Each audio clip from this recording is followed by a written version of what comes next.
Good afternoon. Good run at it today. We're in full pads, coming off our NCAA mandated day off yesterday. Had good energy. I think some guys are starting to make moves, and this is always, to me, in season, coaches always talk about you make your biggest improvement between week 1 and week 2. I kind of agree with that during the season, but I think your biggest overall improvement as a football team actually happens between your first scrimmage and your second scrimmage. So we scrimmaged our first time on Saturday. Our second one's going to be Friday night under the lights. And so I think this is when we've got to make our biggest improvement. And we had a bunch of team reps on Monday in the stadium. Wednesday, today, we're in the stadium for a bunch of team reps. Let y'all stay a couple periods so y'all could see some of it. And then tomorrow is going to be some speed work, and then Friday we're going to get after it. And this is going to be our biggest scrimmage of the year. It'll decide Friday night. We'll decide, kind of who we're going to play with and who we're not going to play with early on. We'll have a little kicking scrimmage probably on Tuesday. With that, I'll open it up for questions. Specifically, what do you like? What's jumping out at you? Yeah, I think our guys are eager to practice. I think we have a really good mentality about practicing. Like, I haven't had to jump start them the last 2 days, on Monday and today. And they knew, I told them up front, hey, this was going to be a deal where I wasn't going to jump start you. Our coaches weren't going to jump start you. That you had to, I told them, hey, it's bring your own juice today. And they knew Monday and they knew today we were going to be long practices. Day before an off day, day after an off day, they knew we were going to get after it, and they had really good energy. Both of these practices on Monday and Wednesday, some ebb and flow, and that's really what you're looking for when you get into a camp or a spring ball situation. If everything's one-sided, you really start to worry. We've had some positive plays. I think a couple things is offensively we've got to be able to run the football better. Defensively, we've got to keep the ball in front of us better. Those are two important pieces coming out of today. This time of year, as you say, you're figuring some things out. So you start narrowing down depth charts. You start shuffling lineup a little bit. So really the deal is if guys are ready to play, okay, let's take a transfer or a freshman or maybe a redshirt freshman. If they're ready to play, then we got to figure out, okay, they're physically ready to play. They're able to take the everyday of college football. Now, how can we best utilize them? How can we put them in the best possible position? Okay, so we're trying to shuffle our O-line. We're trying to figure out how we can get our best 5 players out there. Y'all probably saw that today. We're trying to shuffle our receivers around a little bit. I feel probably really good about 4 of those guys up front. I'm not going to get into names, but I probably feel really good about 4 of those guys up front. And we got to find a 5th one. Who's going to be our 5, 6, and 7? At receiver, I feel really good about our first group, not necessarily about our 2s. Our 2s they've got to make plays. Quarterback battle still up in the air. I think all 3 of those guys did some good things today, but they put us in some bad spots as far as taking sacks and turning the football over. So we've got to get better at that. Defensively, really, I've got a good feel at what our 2 deep is on the D line. I think we're going to be versatile on the D line. You've got to have a couple extras. So I think we got to get up towards 8 to 10 guys that can be ready to play. I like our first group of linebackers. I think our second group of linebackers are coming on. Safety is a position that every rep we get is going to be important between now and then, just because we've got so much inexperience at that position. I think the older corners have played well. We need those younger guys. The Mayos, the Fortunes, those guys got to keep coming because we're going to need those guys. A little surprised by what you're getting out of your D-line, or did you expect that? No, I think system-wise, the system that they're running right now fits them. It's a little bit of an undersized group, so we're moving them. I think Jordan Leslie does a really good job from a fundamental standpoint, coaching those guys and getting them to play hard and getting them to play with their hair on fire. I think that's a big piece of defensive line play in general, is just getting those guys to play full speed every single rep with great hand placement and great pad level, and I think he's getting that done. So I'm not overly surprised. I thought you could see those guys getting better. You can see them getting better as we went through the spring, and I think it's continued in fall camp. Neal, health-wise, where you guys at? I know it's been a little bit. We're not in too bad a shape. I think we got a couple guys beat up today. we got a couple guys that are fighting some shoulders that if it was a game day they could play. They're limited in practice, but I think at this point, knock on wood, we're in pretty good shape from a health standpoint. You mentioned your offensive line. There were some significant shuffles there. Did you like what you saw out of that I think shuffling? it's, we moved them. Yeah, we moved Sills around a good bit on Monday. wasn't real happy with what we got out of our really our center and position in the scrimmage on Saturday. So we moved some people around. John Hughes is a guy that's making a move, so we're trying to get him some more reps. Sills is a guy that we feel like is versatile. We could play him at any spot, really, center guard or tackle. So Monday, we moved him around, had some positive results. Today, I think it was a little bit of a mixed bag, so I'll have to watch the film for sure. You have positions on offense and defense that have body types that maybe don't match what you see before. How do you, especially on defense, I guess, but how do you make that work? Is it just for the time being, or are you trying to get You talking guys about body types? Yeah, just, I mean, if Yeah, really the only thing that when on the transfer, you're asking about from a 3-4 to I'm just curious, like personnel-wise, it's never yeah, a I think perfect fit. the one spot that wasn't necessarily in the defense last year was that bandit position, that hybrid outside linebacker, a guy that can rush off the edge and drop and play in coverage. I think that was probably the one position that we're trying to figure out defensively. If you look at it, Taj Austin is a true 5 technique. They didn't really play with a 5 technique in the past. Somebody that was a true defensive end. So Taj Austin came in as a signee, and then Reuben Jones is that as well.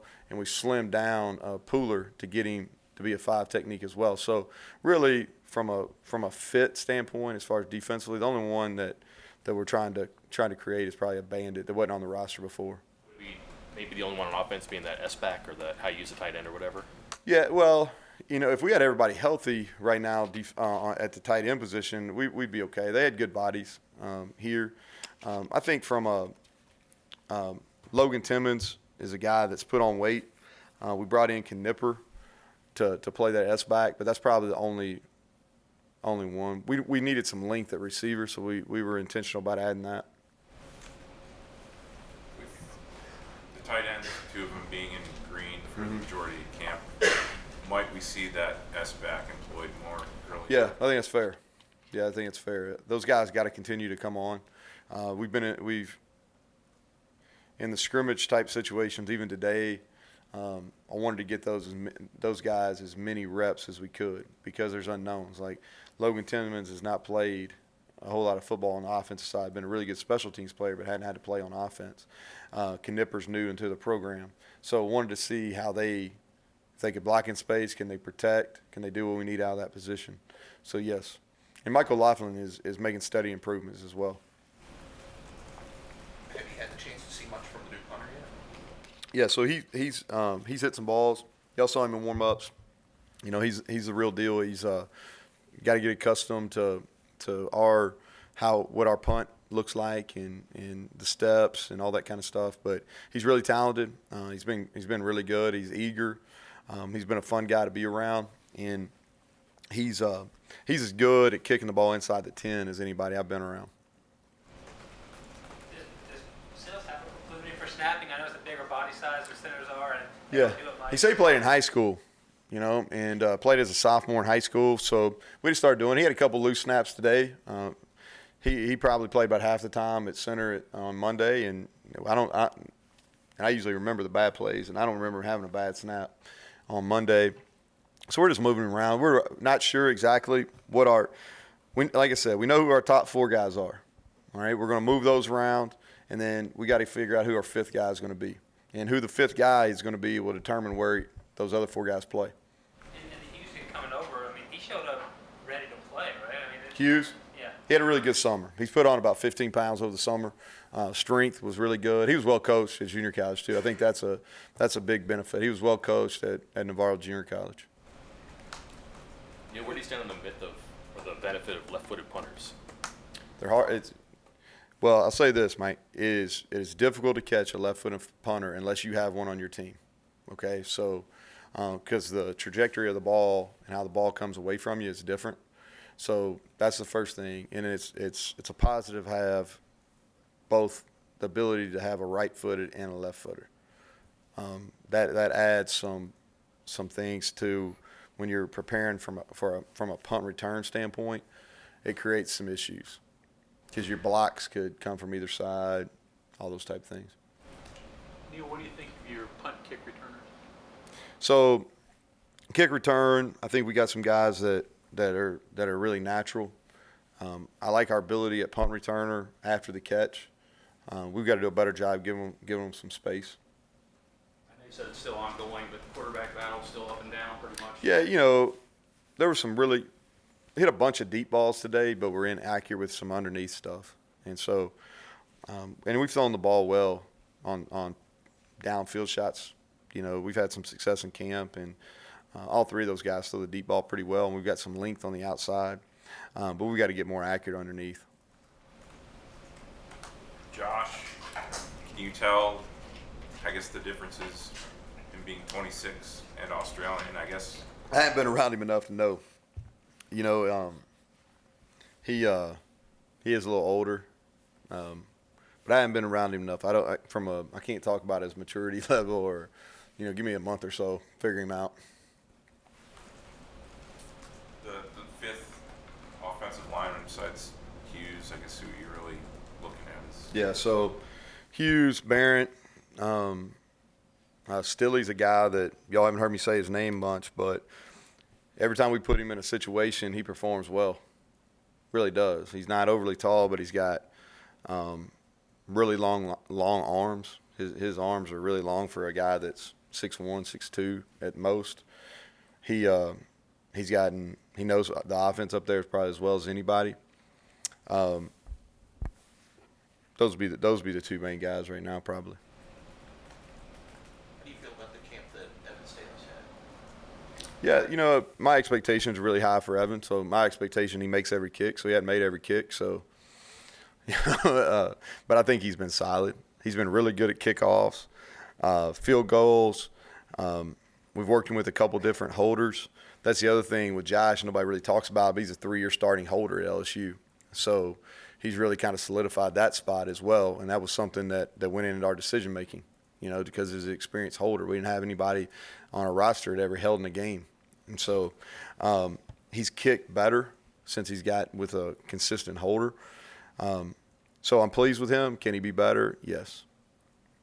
Neal, with the NCAA rules limiting fall practice or preseason camp practice, have you gotten as much done as you? Yeah, you just have to. Yeah, really have to take full. You really have to take the walkthroughs. You got to get the most out of your walkthroughs. You have to, and it's about mental reps. I get the rules. I'm not going to complain about them. I get them. Similar thought process when we talked about the transfer portal. I'm not in a mode of creating legislation. I want to know what the rules are, and then we'll play by them, and we'll use them to the best of our ability. And that's what we're doing. We'll practice every time they allow us to practice. Every time that they say we can scrimmage, we'll scrimmage. After that, we're going to get the most out of these walkthroughs and these meetings we can. They give you enough time. I'll tell you the rule, that suggestion I would make. I wish we could do OTAs. I wish we could do an OTA. I've been watching the NFL Network at night, and they have those practices where they bring, I saw where the Bills and the Panthers, saw a picture of David and Will together, and they do those practices. Well, I think at college, you should be able to do that. I think that it doesn't matter if it's a FCS school or a Division II school. I think you'd be able to come up and in a controlled setting, be able to do 7-on. Maybe it's not a full scrimmage. I'm okay with that. But maybe you can do a 7-on-7 period. Maybe you can do a blitz pickup. Maybe you can do some team periods that are controlled where you're not going against your own guys. Because to be honest, in college football, and if anybody tells you anything different, I don't know about it. Because when you go against yourself every single day in the spring and every single day in fall camp, you don't really know.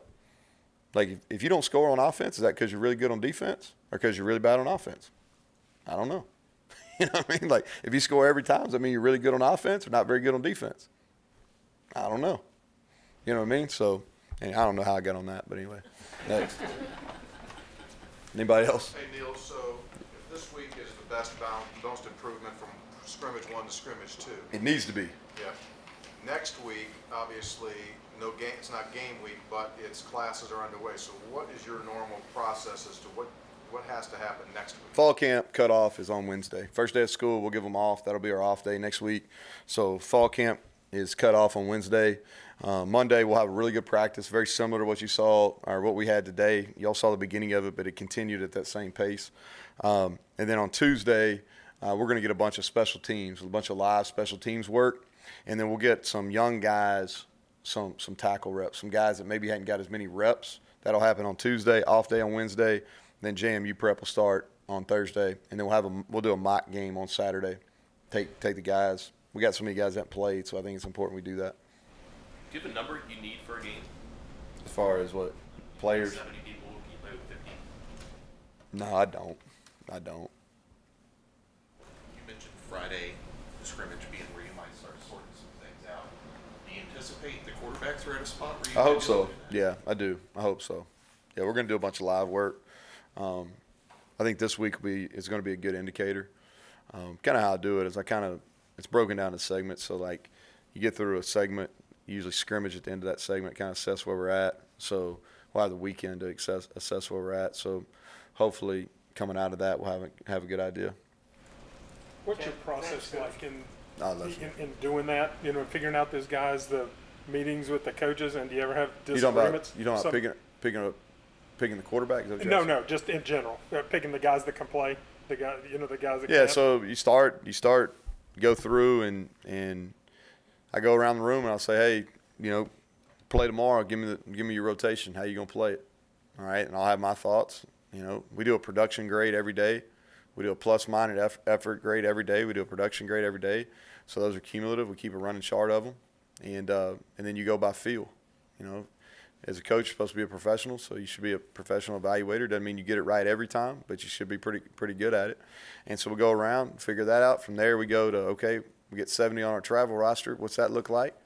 And then the next piece of that, which I think somebody asked the other day, is you go and you got to figure out how you're going to use those four. If you say, hey, player A needs a red shirt, then you go about figuring out, okay, is he a guy that we need to try to get into 4 games this year? And if it is a guy, then we got to figure out that process, because that's not just, hey, you go play the first 4 games. There's a science to that.